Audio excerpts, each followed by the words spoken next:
Chers internautes, bonsoir. Merci d'être encore avec nous. Merci de la confiance que vous nous témoignez au jour le jour grâce à vos messages et surtout aux différents commentaires que vous nous laissez. Nous avons pris l'initiative de sortir de notre petit bureau pour vous faire découvrir un peu la nature de Yaoundé. Ici, nous sommes à la place de l'indépendance pour essayer avec vous de décrypter, d'analyser les performances des Lions indomptables de la Cameroun Olympic Team qui s'est tenue du côté de Paris. Il y a plus de Camerounais en lice pour une médaille aux champions aux Jeux Olympiques de Paris. Ça a été un combat de longue haleine, que ce soit Emmanuel Essémé, que ce soit Linda Ngounou, parce que ce sont les deux qui nous intéressent aujourd'hui. L'athlétisme avec ces deux valeureux lions, qui d'Emmanuel Essémé, qui de Linda. Comment est-ce qu'ils se sont comportés durant cette grande compétition? C'est dans ce décryptage avec l'un des meilleurs consultants, entraîneurs d'athlétisme, Dr Koïza, que nous allons ensemble voir. Ensemble, décrypter la participation du Cameroun dans l'atelier athlétisme. C'est tout de suite et c'est maintenant.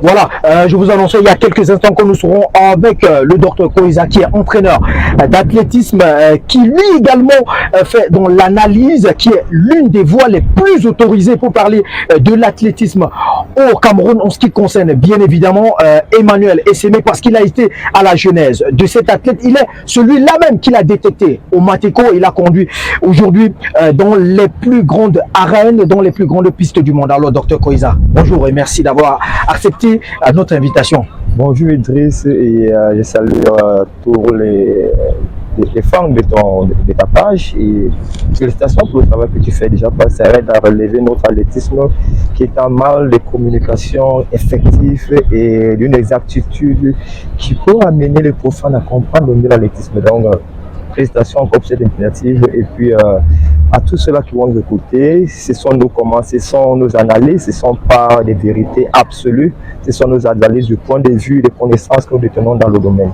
Alors, on vous sait très heureux. Emmanuel Essémé, c'est votre fils, c'est votre enfant. Vous avez été celui qui a été à l'aune de la découverte de ce jeune athlète. Oui, la chance a voulu que je me retrouve comme entraîneur associé au consultant à l'école des travaux publics pour l'atelier athlétisme. J'étais contacté par le Dazalaba, M. Zachary Nembe, qui m'a fait confiance et m'a confié l'équipe.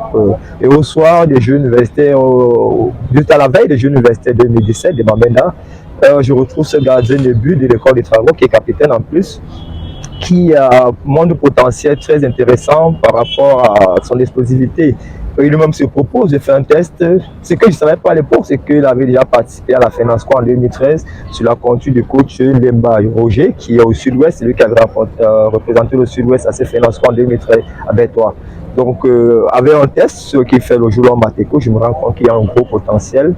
Et c'est comme ça qu'à la sortie des Jeux, avec les échanges avec mon collègue, le coach Kina, qui est l'entraîneur principal de Cameroun Sport, on a réussi à échanger et à faire un calendrier de préparation avec Séné, qui l'a progressivement intégré à l'athlétisme, et il est resté dans le groupe jusqu'en fin 2021.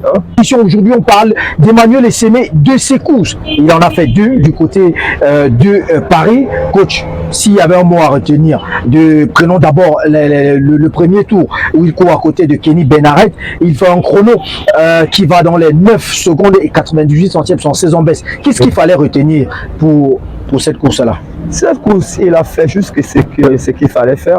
Là, on sent qu'il cherchait la qualif. Après avoir poussé, l'accéléré, il a placé les restants en ligne.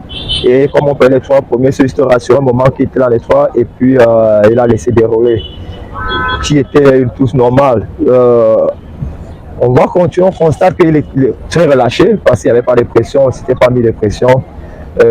Puis sur le plan technique, on a retrouvé sa course qu'il a sur l'habitude de faire. Sorti des blocs pas très explosifs, mais une mise en route très explosif, où il atteint rapidement sa vitesse max et réussi à gagner grand long de la course. Et puis au niveau des 80, quand il se rend compte qu'il a effectivement pris de l'ascendant par rapport à ses adversaires, il décide de dérouler. C'est une tactique normale, c'est-à-dire qu'on ne donne pas tout à première course. Il était dans cette posture-là. Mais coach, ça contraste avec ce qui s'est passé par rapport en demi. Parce qu'en série, le premier tour, il fait 9,98.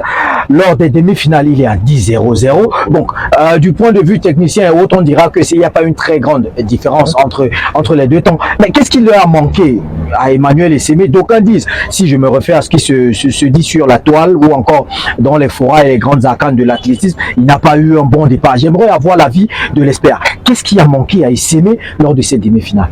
Il faut d'abord noter qu'une course, ce n'est pas sur la piste qu'on vient de découvrir la course.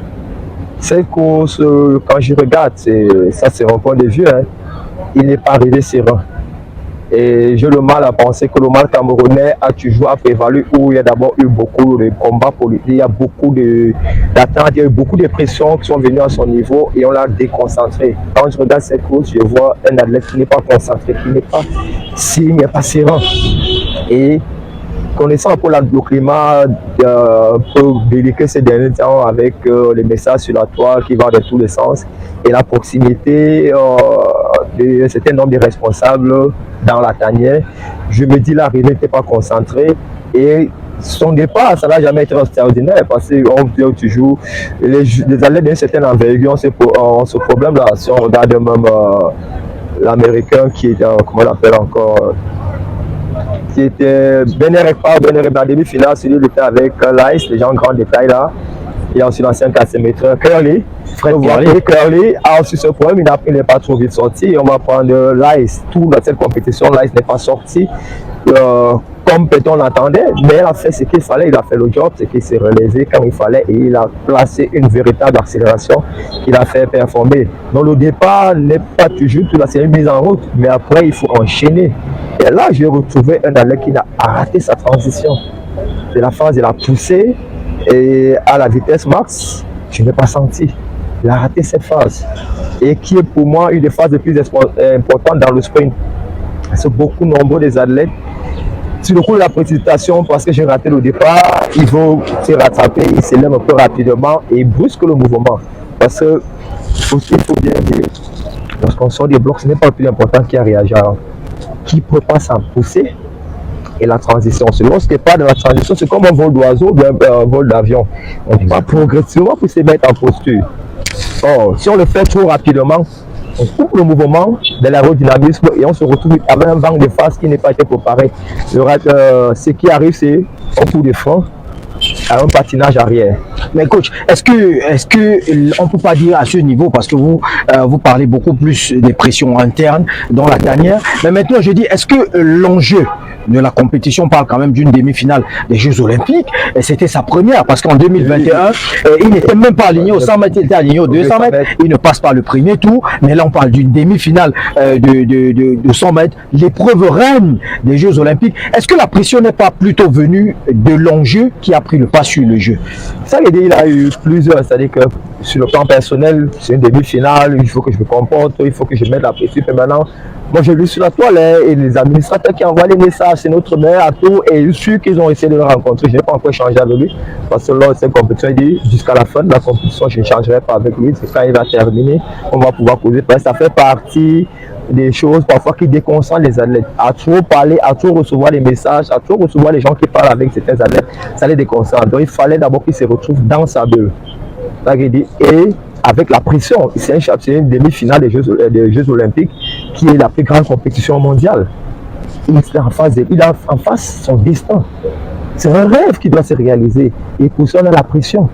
Il y a cette pression interne, mais aussi que lorsque la pression interne se mélange avec une pression externe, peut-être un peu plus grande, où les gens mettent un peu trop de pression sur toi parce qu'il y a plusieurs types d'enjeux qui se jouent, ça devient très difficile. Ça qui dit, dans sa course directement, j'ai constaté, non, c'est beaucoup pas de la sortie, mais moi, je me suis mis l'accent sur la transition. Les internautes, vous comprenez que il maîtrise le sujet et comme après les mondiaux de 2023, lorsqu'il rate sa course, il est revenu un peu plus en détail plus tard avec cette interview qu'il nous avait accordée, qui est encore disponible. Donc forcément après ça, nous vous le promettons, nous aurons Emmanuel Essémé en exclusivité d'avoir suivi ce programme. Merci coach pour votre disponibilité. On espère vous avoir pour le droit de réponse en ce qui concerne Emmanuel Essémé. Donc Vous savez ce qu'il vous reste à faire. Abonnez-vous et ensemble, avec IGA Eleven, redonnons au sport camerounais toute la grandeur et surtout toute la visibilité dont on a besoin. Ciao, bye bye.